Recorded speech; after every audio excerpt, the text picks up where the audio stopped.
Hi കൂട്ടുകാരെ, നിങ്ങൾ എപ്പോഴെങ്കിലും ചെമ്പരത്തി കൊണ്ട് ചായ ഉണ്ടാക്കി കുടിച്ചിട്ടുണ്ടോ? ഇല്ലെങ്കിലൊന്ന് കുടിച്ചു നോക്കണ്ടോ. ഒരുപാട് ഔഷധങ്ങൾ അടങ്ങിയാണ് ചെമ്പരത്തി. ഞാൻ മുടി വലുതാനായിട്ട് ആദ്യമൊക്കെ ചെമ്പരത്തി കൊണ്ട് വെളിച്ചെണ്ണ കാച്ചി തേച്ചിരുന്നു. പക്ഷെ കുടിക്കണം എന്നുള്ളത് ഇപ്പോൾ ഈ അടുത്താണ് കേട്ടോ അറിഞ്ഞത്. അപ്പോൾ ഞാൻ കുറച്ച് ചെമ്പരത്തിയൊക്കെ പൊട്ടിച്ച് കൊണ്ടുവന്നിട്ടുണ്ട്. അത് ഇതളുകളാക്കിയിട്ട് നല്ലവണ്ണം വൃത്തിയായി കഴുകിയതിന് ശേഷം വലിയൊരു ഗ്ലാസ്സിൽ നിറച്ച് വെള്ളം എടുത്തിട്ട് നമുക്ക് തിളപ്പിച്ചെടുക്കാം. ഇനി ഇതിലേക്ക് ഒരു കഷ്ണം ഇഞ്ചിയും ഒരു ഏലക്കായും ഇട്ട് കൊടുത്തിട്ട് നന്നായി ഒന്ന് തിളപ്പിച്ചതിന് ശേഷം അത് നമുക്ക് അരിച്ചെടുക്കാം.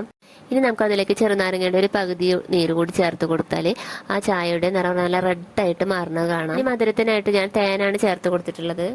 ഷുഗർ ഉള്ളവർക്ക് ഇത് വളരെ നല്ലതാണ്, അതുകൊണ്ടാണ് തേൻ ചേർത്ത് കൊടുത്തത്. അല്ലാത്തവർക്ക് പഞ്ചസാര ഇട്ട് കൊടുക്കാട്ടോ. ബ്ലഡ് വർദ്ധിക്കാനും ക്യാൻസർ കോശങ്ങളൊക്കെ നശിപ്പിക്കാനായിട്ട് ഇത് ഒരുപാട് കഴിവുകളുള്ളതാണ് ഈ ചെമ്പരത്തി ചായക്ക്. കാലത്ത് ഉണ്ടാകുന്ന വയറുവേദനയ്ക്കൊക്കെ ഒരുപാട് ഗുണങ്ങൾ ചെയ്യുന്നുണ്ട് കേട്ടത്. ഒരു കെമിക്കലും ഇല്ലാത്ത ഡ്രിങ്ക് നിങ്ങൾക്ക് ധൈര്യമായിട്ട് ഉപയോഗിക്കാം കേട്ടോ. വീഡിയോ ഇഷ്ടമായെങ്കിൽ കമൻറ്റും സബ്സ്ക്രൈബും ലൈക്കും ചെയ്യണേ. Thank you for watching.